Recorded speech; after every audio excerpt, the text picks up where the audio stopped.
Well, I don't know if you guys have noticed, but it has been nonstop pink for the last few weeks, and I am loving it. You're loving it because it points to the Barbie movie, or you're just loving pink? I'm just loving pink. Me too. I mean, we're seeing the guys show up in their pink.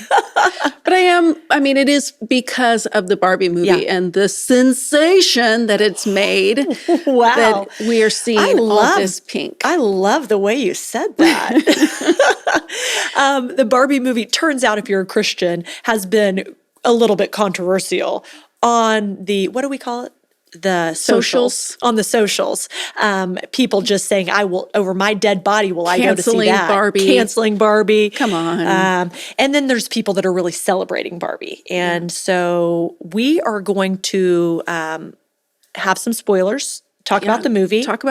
We did go. We did. Yeah. Had a great time. Yeah. We're going to talk about the movie, talk about our thoughts on the movie. We're going to talk about ourselves because that's what we do best. And you have anything else? I don't think so. I'm Heather. This is Jamie. This is Life in Motion. Let's get started. So I've been having this ongoing saga with the squirrels in my backyard. Right. Where it is all out war. Right. And they get into the chicken feed and eat more chicken feed than the chickens eat. And so I'm not really wanting to spend money on feeding squirrels. So I invested in a critter-proof chicken feeder. Okay. I've got my whole setup. Like the coop is on a timer where the chickens get let out at a certain time of the day and everything. And they've got the feeder in there, which should be critter-proof. Right. So squirrels, go check it out, but you're not getting the food. I go back there the other day and they had gotten the lid off. Of course they have. Of the feeder. And I'm like, what in the world? I spent good money on this and it is useless for these squirrels. We really should train squirrels to be pets because they're very smart. If I could train them to feed them this poisonous food, I would. Gosh. No, I'm kidding. I wouldn't do that. You have your own way of doing life, just so you know. I know. And then I went home yesterday. It is a danger zone for chickens. Like they are completely defenseless animals. I go home yesterday and I was looking at, I have some baby chickens. They're teenagers now. Oh my gosh. And I look up in the tree and there is a large owl sitting in the tree above my baby been asleep. chickens. He I know. Been asleep. And he just turns his head all the way around and looks at me. And I take a picture of him. He watches me and then he hops to another branch and I'm looking at him and he finally flies away. But I go back there later and he is back just sitting there. I don't know if he's stalking my baby chickens or if he's looking at something else. I wish he'd be looking at these squirrels. I keep talking to the hawks and the owls, just like, there's squirrels. There's a plentiful, bountiful feast of squirrels in my backyard or rabbits. Take your pick. Do you know anybody that eats my squirrel? Chicken? No, but people eat chicken. I guess the same with owls. Yeah. They don't like the thought of eating a squirrel. Take a rabbit, take a squirrel, it's fine. Yeah. Is a squirrel considered a rodent? Possibly. I think so. Yeah, that's why they don't want to eat them. Gross. Tastes nasty. I did watch an episode of Alive where somebody ate squirrel meat and they got sick. Have you seen that show? No, of course I haven't seen it. My algorithms do not show me dumb stuff like that. Well, the only reason I saw it is because my husband watches it. Oh my goodness. It's not my kind of show. Okay, I feel like we've gathered today to do a movie review. Is that true? Sure. I'd like to start. So we're going to do a movie review of Barbie while we're dressed in our Barbie pink. I'd like to start by sharing with our friends a little bit about your personality. Okay. So we go to watch Barbie last week, and you, my friend, bought the tickets. You always buy the tickets. You're always like taking care of everybody, looking after everybody. I'll buy the tickets. We meet up. But what I didn't know about you was that you haphazardly buy tickets. Just randomly. Just randomly push, like, we'll take this seat, this seat, this seat. But they're not necessarily together. I've never known this about you because the movie theater is not usually full. Doesn't usually matter. What I did was I bought the tickets several weeks ago. Okay. And I knew that my kids wanted to go. Yeah. I knew that you wanted to Yeah. go. And maybe you would bring Eleanor or your other kids. Maybe some of our coworkers would want to go. And so Okay. I could only buy up to 9 tickets. So I bought 9 tickets and I bought like 3 together and then an empty seat, and 3 together and an empty seat, and 3 together and an empty seat. Well, 'Cause who's going to buy a single? Well, it turns out it was a sold out theater. A sold out theater. So for the first 30 minutes that we're in there, 10 minutes before the previews start, and then the first like into 20 All minutes, to the people are previews. showing up. Yeah. And they're looking for their seats. But we had sat together, so we didn't leave the empty seats. We'd sat together, so people are coming, and you're shimmying out of your seat, explaining to them on your phone, see all these seats, I bought these. I don't know what all you were I'm just saying. like, I did a terrible job picking my seats. I just didn't pick correctly, so I'm really sorry. Do you want this seat down here? Would you like this one instead? Oh my goodness. Instead, like they bought a center seat. You're like, how about you sit, like just an individual person buys a center seat. How about you just sit right down here? 35-year-old man bought a single ticket. Which, first of all, I've got a whole lot to say about the random 35-year-old men coming to Barbie by themselves. I have a whole lot to say about that, but it's I not ended really up for the pairing podcast. it up by a single girl, so maybe it worked out in the end. What's fascinating is of all of us, I didn't bring Eleanor. I decided she was too young for a PG-13 movie and I would want to preview it first. But our friend Shannon came. I'm sitting by Shannon. I'm sitting by you down the row. 2 of your teenagers are there. And the only people that are wildly uncomfortable with the fact that you keep asking people to sit in a different seat that they didn't purchase are me and your 2 teenagers. And we're looking at each other. And every time somebody walks in the theater, I'm like, oh my goodness, I'm embarrassed already. Oh, they're not coming to our row. It's fine. Then somebody else comes, oh my goodness, there's the 35-year-old man that's coming. He needs to sit in my seat. Should I get up and move? Heather talks to him. You handled it so graciously. I don't know if I can tell with this story because I hope he hears it on the podcast. He would be furious if Your he had kids been were sitting furious in the theater. Your kids were upset. Your kids, I would look down at them. They'd be like, oh my gosh, my mom. Shannon, oblivious. She knew what was going on. She's just eating her popcorn, looking at the screen, not getting involved. None of my business. Oh my it all worked goodness. out. It all worked out. I We all told got Brian to see the this- movie. Everybody got to see I the told movie. Brian this story and he said, this is the problem. It works out for Heather just often enough that she'll do it again. She will do it I'll again. do it different next time. I checked on the tickets online. I looked at the theater. Those singles were still there because I had thought about, well, let me rearrange my seats and pick up those singles. Yeah. I thought, who's going to buy a single ticket? Yeah. Everybody's going in a group. No. Lots of Apparently- singles. Weird to me that 35-year-old men were showing up at the Barbie movie that was sold out. Their popcorn, their soda, all by themselves. They probably just got out of Oppenheimer and thought, I'm going to go cleanse my palate with something light and bubbly. I don't know. Maybe they were looking for a hot date, but I was Well, I set one guy up. puzzled. You did. You sat a single guy next to a single lady, and we're like, good luck. Cross our fingers. Good luck, you guys. So anyway. Everybody was a good sport. Nobody seemed upset, put out. Everybody was a good sport. It's your personality because this was happening in some other rows too. But those people were not being They gracious. were asking, you're in my seat. Would Get you up move? and move. Yeah, could you get up and move? Oh my goodness. You were just jumping out of your seat, showing them your phone, talking, smiling, and people are just going and sitting in different seats. I couldn't believe it. So we went to Barbie. We did. Went to Barbie We had last fun. week. We had fun. I'd like to know what you thought. We haven't talked about it. We haven't. I'd like to know what you thought. I've got lots of opinions. My 18-year-old went with a group last night, 6 people, 6 young adults between 18 and 22. They had their opinions. Some of my upper 20s, 30s friends went to it, different opinions, lots of different opinions. So tell me what you thought.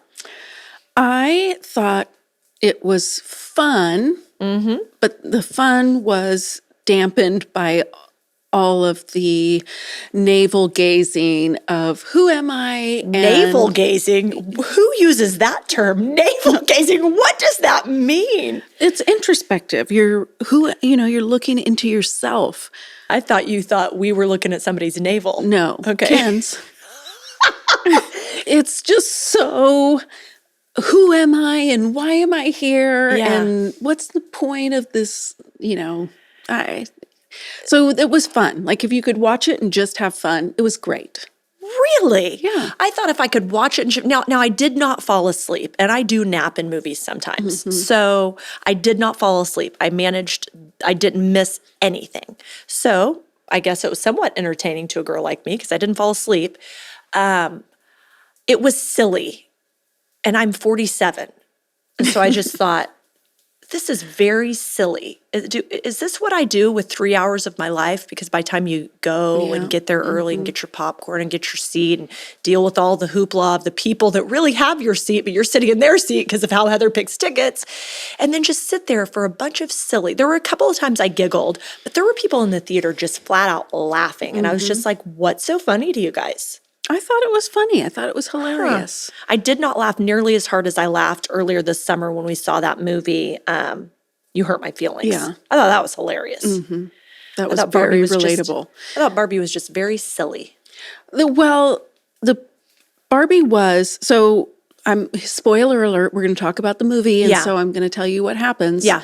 Spoiler alert. Barbie's we can't do a world review without is talking about it. perfect. Sure. Everything works out. Everything is just wonderful. The best day of her life today, just like it was yesterday, just like it will be tomorrow and next week. And all of the Barbies, all of the women are all in power. They're all the leaders of the company, the doctors, the lawyers, the Supreme Court, the president.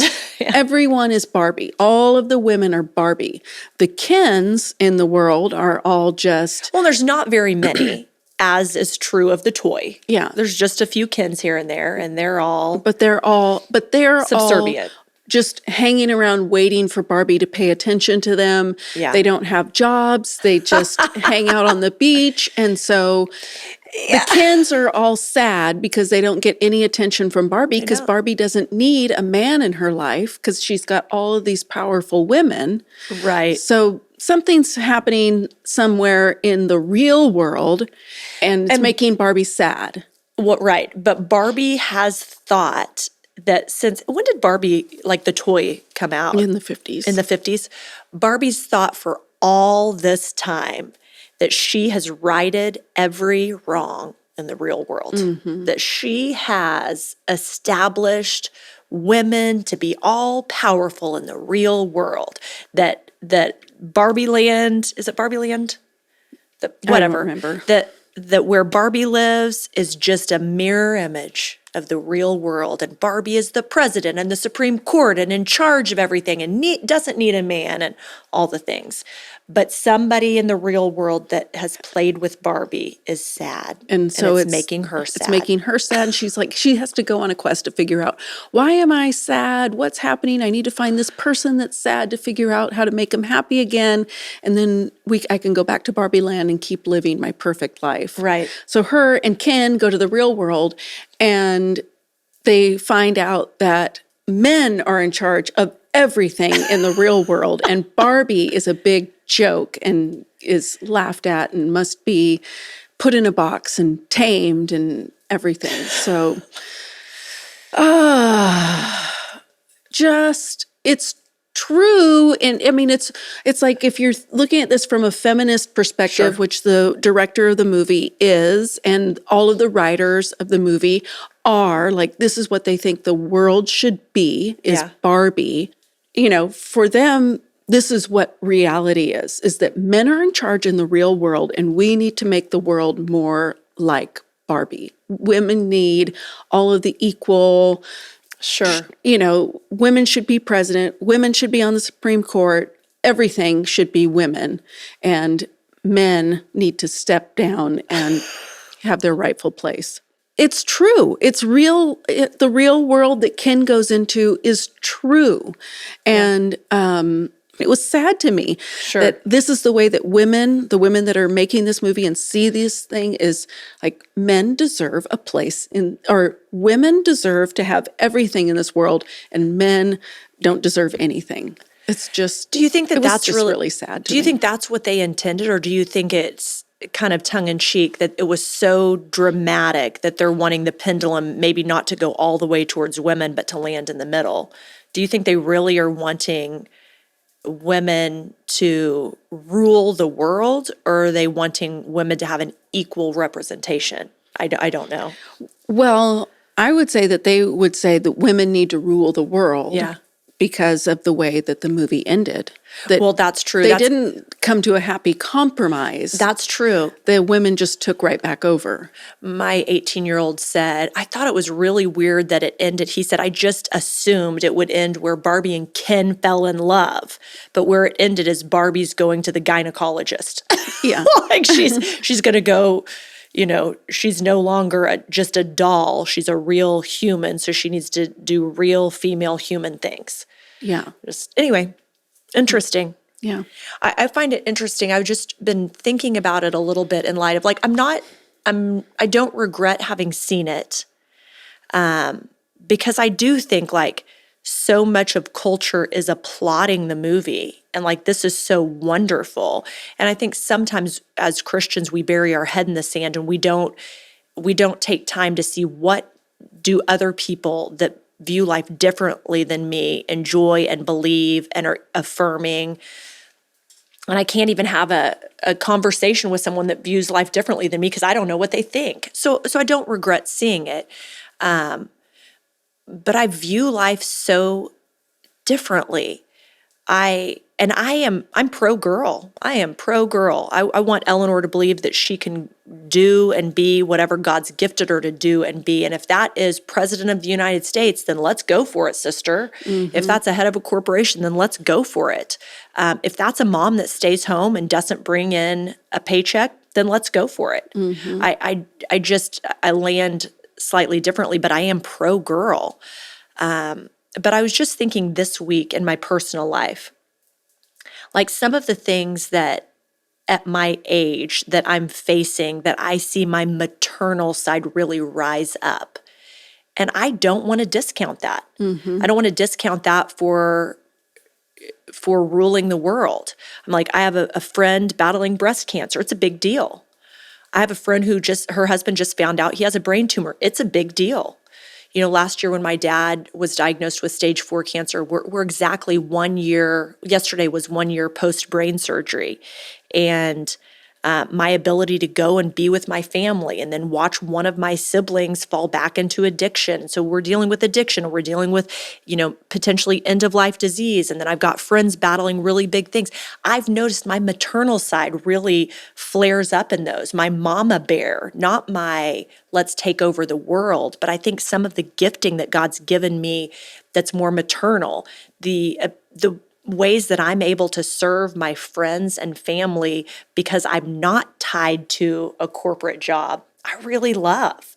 And I don't think I'm any less powerful because I view it differently because my husband brings home the money and I don't. I don't view our roles as, I don't view myself subservient to Brian. I view myself side by side taking on the world.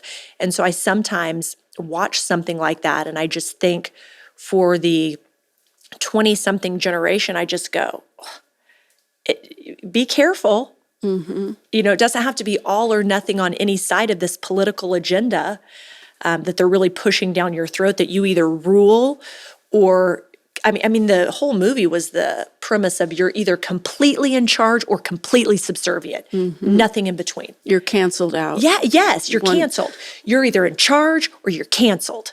Yeah. And I'm just like, whoa, life is way more nuanced than that. Mm-hmm. So I felt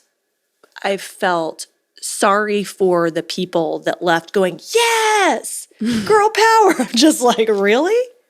Wow. I thought one thing that, so sitting with my oldest daughter who's 19 and trying to figure out what she's going to do with her life. There was one scene in the movie where the Kens had taken over Barbie land and Barbie is crying because she's lost her power, which I think Barbie felt like her power came from her looks because she mm-hmm. was the stereotypical Barbie. Yeah, that's what she calls herself, stereotypical Barbie. So she's blonde hair, blue-eyed, beautiful body, face, and everything, and she's crying because she's like, I'm ugly. I don't have any worth because I no longer am beautiful or something, which didn't make sense because she was Because she still hadn't changed any? She was still beautiful. Other than her makeup was running down her face because she was crying, she was still the exact same. Yeah.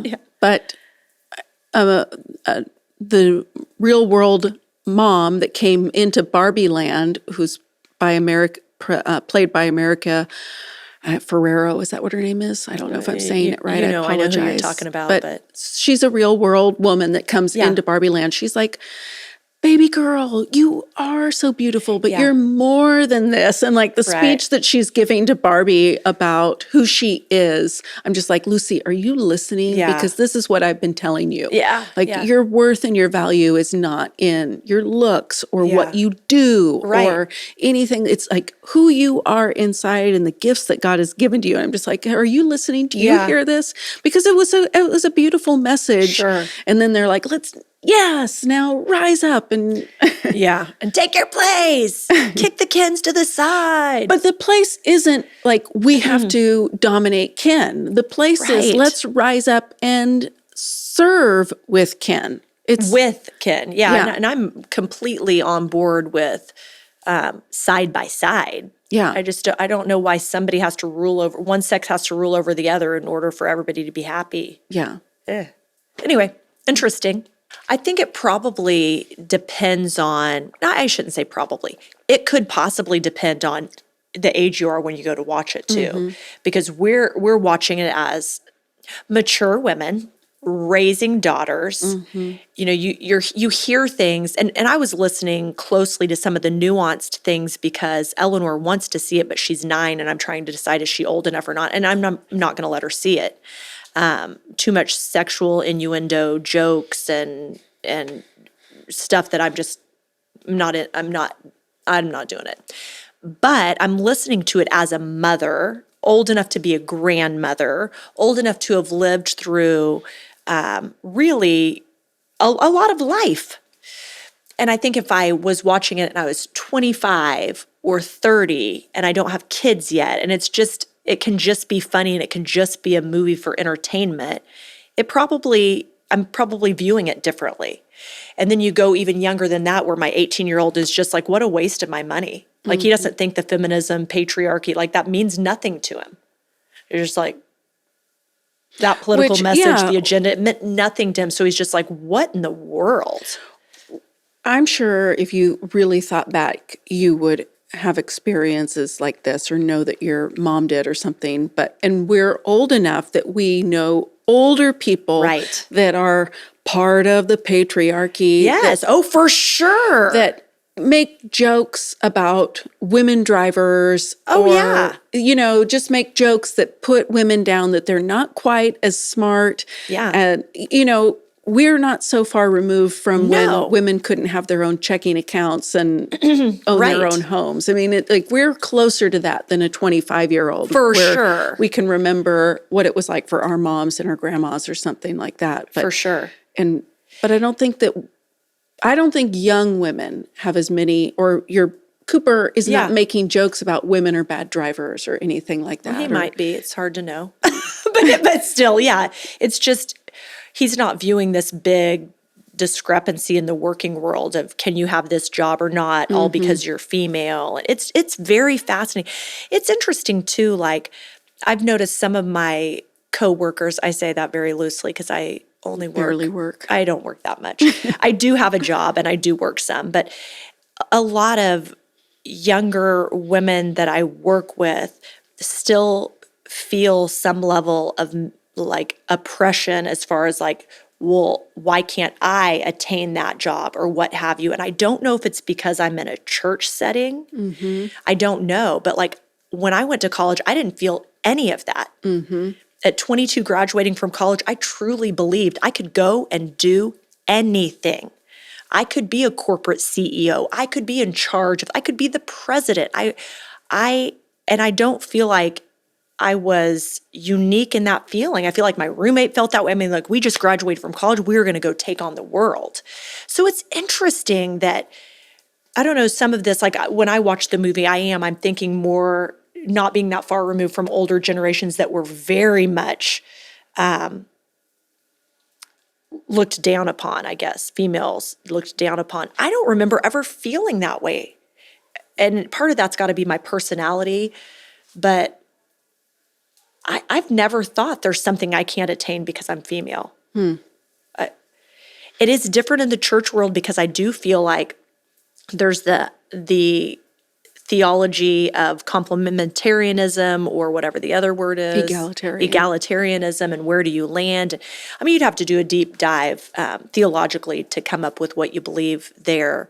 And I do have an opinion on that I don't know if You don't need to share it today. I don't know that I have enough. I don't know that I could reference enough scripture to back myself up, and I don't want to give a half-baked idea, but I do have some opinions there as well. But I don't know. But I don't think that is true for.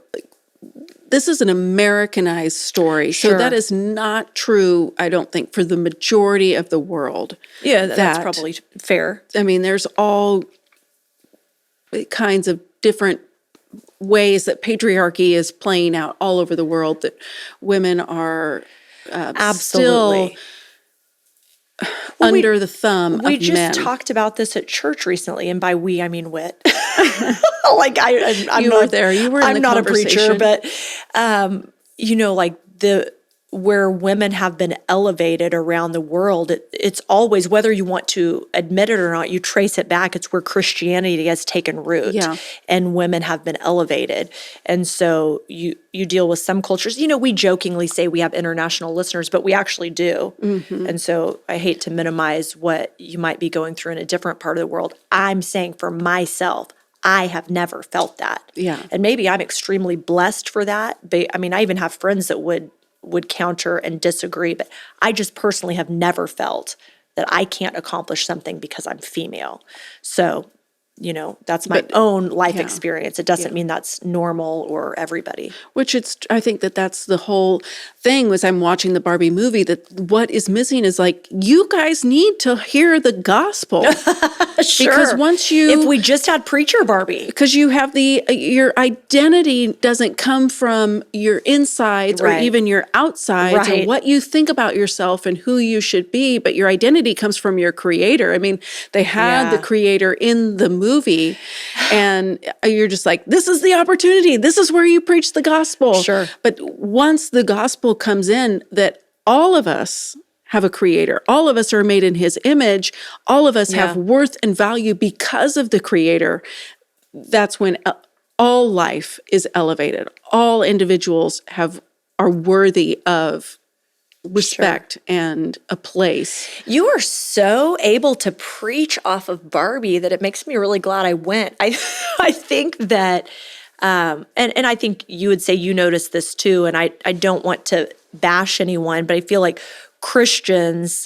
American Christians, right before the movie came out, are like rising up saying, this is terrible. You shouldn't evil. see it. It's just like we can't endorse this. And I'm not saying endorsement would be right. I wouldn't endorse the movie. I'm not even going to let my daughter see the movie.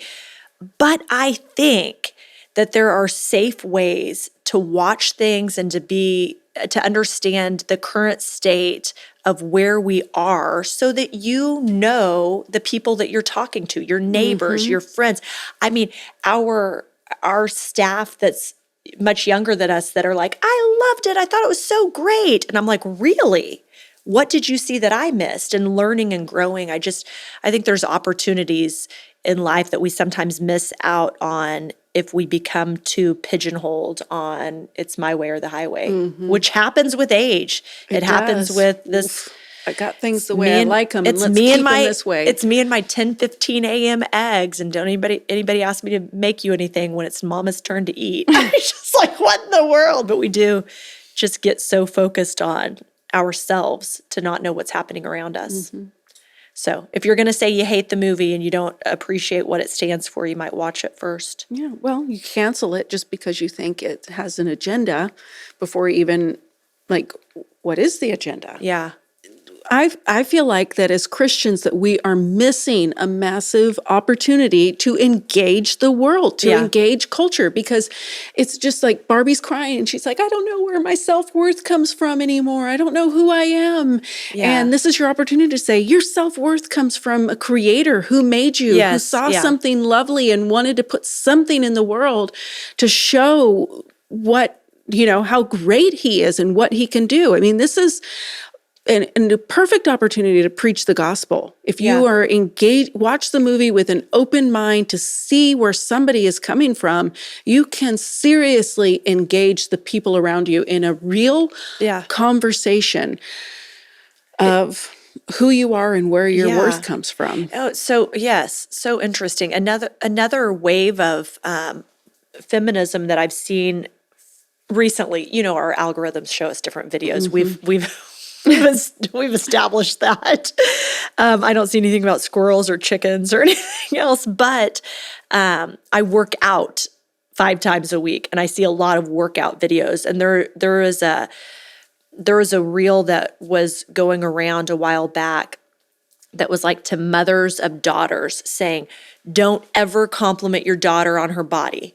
Only compliment her on she's so smart, she's so caring, she's so whatever. And I don't know. I just go, like, Eleanor and I are built, my high schoolers would use the word mid. We're mid. We're not skinny, we're not obese, we're just mid. Yeah. Why would we not have an open conversation about that, Eleanor and I? Why would I leave her to her own imagination to think am I enough in my body? Am I meeting the standard? Yes. So we talk about things. Yeah. She and I just recently had the conversation because we're not built like Barbie. That's for dang sure. But she was saying something to me sometimes this dress I have on is real flowy. And she's like, sometimes just bigger clothes make people look better. And I said, that's not true. Sometimes dressing for how you're made, however God made you, dressing for that is what makes you look good. So we were just talking about different fashion and what looks good on us versus what looks good on other people. And then she said, do you ever feel jealous that somebody looks better in something than you? And I was like, oh, sister, that's a female feeling. Yes. Everyone does. Everybody does. But when you can be accepting of what God gave you and the gifts that you have and what makes you happy and what makes you feel good in your own skin and all the things, these are just opportunities. I feel like culture would say, don't talk to your daughter about her body because she may feel less than. Christians would say, don't you dare go to Barbie because it may be too political. And I think that we would say, and we're not the authority on anything, I but would disagree. Look for opportunities to engage people. Yeah. And right now, this is a really big one and a really hot topic. And I didn't love the movie, but I saw it, and now I have opportunity to share my opinions and my thoughts and talk to people about their worth. Yeah. And anyway. Who they are. Yes. You're made unique. Yes. And just like you are, is enough, is enough. The director, she also directed Little Women. Right. She's a great director. Yeah. So it's supposed to be a really great movie. And it was fun to watch. It was visually fun. It was. I did not fall asleep. I got to go back to that because I just sometimes I take Eleanor to a kid movie on purpose because I'm like, I'm tired of momming today and I know I can get a good nap in. For $15 I can take a nap and you can be entertained. so I watched the whole thing. And I did want to see what happened. And, the storyline of the mother and the daughter, the teenage daughter and the mother in the real world that were at odds with one another, that, it comes full circle where the teenage daughter starts to better understand her mom and they renew their relationship and start to see eye to eye. And all in the course of Barbie just saved their lives, their relationship. She did it again. She did it again. She really has turned this world around. So anyway. It was fun. It was fun. I liked it. I watch it at home. I don't know. I don't know if you need to go see it on the big screen. For a $20 ticket. for I a don't know. $20 ticket, but just watch it at home and have fun. The buzz, I will say the buzz around it and the money that they're making off of it, they did something right. They did. You know, they wooed us right in. I wanted to know what was going to happen. I paid my money. I was nervous about going. It's like, do I really see this, or I'm just going to keep rolling my eyes and be offended? Yeah. It's funny. I never really felt offended, and I never really felt like I'm loving this, but I found it fascinating. I mean, I was watching all of it just going, this is how people feel. Yeah. Okay, good to know. Just made me realize just how odd maybe I am. So anyway, it was good. Yeah. We'd love to hear what you thought. Did you like it? Did you love it or hate it or never going to see it? Let us know in the comments when you see this posted on Instagram. Comment on that post, share it, like, share, subscribe. This is the end of our season. It is. For real now. Yeah, this was a bonus episode, and now we are out. So thanks for joining us, and we'll see you next season on Life in Motion.